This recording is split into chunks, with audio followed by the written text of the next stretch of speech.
Los conceptos que sirven para explicar los conflictos étnicos en un plano general son los de etnocentrismo, cierre de grupo étnico y asignación de recursos.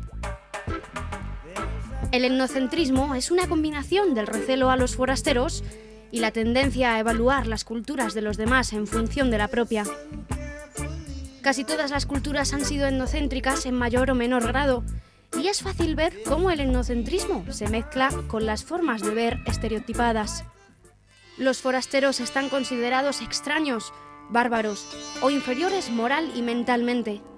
Así es como la mayoría de las civilizaciones ha percibido a los miembros de las culturas más pequeñas, y ello ha contribuido a alimentar innumerables choques étnicos a lo largo de la historia. El cierre del grupo es el proceso mediante el cual los grupos mantienen límites que les separan de los demás. Estos límites se forman mediante dispositivos de exclusión que agudizan las divisiones entre un grupo étnico y otro. Tales dispositivos incluyen, por ejemplo, la limitación o prohibición del matrimonio entre los grupos, las restricciones aplicadas al contacto social o a relaciones económicas como el comercio y la separación física entre los grupos, como en el caso de los guetos étnicos.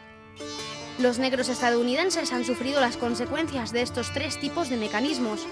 El matrimonio interracial ha sido ilegal en algunos estados, la segregación económica y social se aplicaba por ley en el sur, y la segregación en guetos negros todavía existe en la mayoría de las grandes ciudades.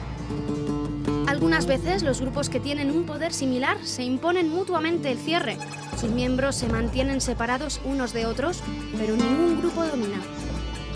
Lo más frecuente, sin embargo, es que un grupo étnico tenga más poder que otro. En estas circunstancias, el cierre del grupo étnico coincide con la asignación de recursos, la institución de desigualdades en la distribución de la riqueza y los bienes materiales. El concepto de cierre de grupo étnico ayuda a comprender la importancia de las diferencias que separan a las comunidades entre sí y las insidias que las definen. Es decir, no solo por qué se dispara, golpea o acusa a los miembros de algunos grupos, sino también por qué estos no consiguen buenos empleos, educación de calidad o un lugar agradable para vivir. En esta época de globalización y de rápidos cambios sociales, un número creciente de estados se está enfrentando a los abundantes beneficios y complejos desafíos que plantea la diversidad étnica. Las migraciones internacionales se están acelerando con la mayor integración de la economía global. El movimiento y mezcla de las poblaciones humanas parece que sin duda va a intensificarse en los próximos años. Entretanto, en todo el mundo siguen estallando tensiones y conflictos de carácter étnico que amenazan con producir la desintegración de algunos estados multiétnicos. Dentro de las sociedades multiétnicas, ¿cuál debe ser la relación entre las minorías y la mayoría de la población? En relación con estos retos, las sociedades multiétnicas han adoptado tres modelos principales de integración: la asimilación, el melting pot, crisol de culturas, y el pluralismo cultural. La asimilación propugna el abandono por parte de los inmigrantes de sus costumbres y prácticas originarias, de manera que su comportamiento se amolde a los valores y normas de la mayoría. Por ejemplo, exige a los inmigrantes que cambien su idioma, su forma de vestir y su estilo de vida. En el segundo modelo, melting pot, crisol de culturas, según el cual las tradiciones de los inmigrantes, más que disolverse en las predominantes de la población preexistente, se entremezclan para formar nuevas pautas culturales en continua evolución. No solo se adaptan a una determinada sociedad diferentes valores y normas culturales de exterior, sino que la diversidad también se crea a medida que los grupos étnicos se adaptan a los grandes entornos sociales en que se encuentran.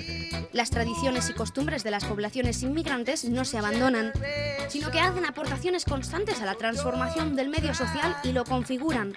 La alimentación, la moda, la música y la arquitectura es una manifestación de este enfoque del crisol de culturas. El tercer modelo es el pluralismo cultural, en el que todas las diferentes culturas étnicas coexisten por separado en términos de igualdad, pero participan en la vida política y económica general de la sociedad. Un desarrollo más reciente del pluralismo es el multiculturalismo, en el que los grupos étnicos existen por separado y en igualdad. Estados Unidos y otros países occidentales son pluralistas en muchos sentidos, pero las diferencias étnicas se han asociado en general más con las desigualdades que con una pertenencia, en igualdad de condiciones pero independiente, a la comunidad nacional.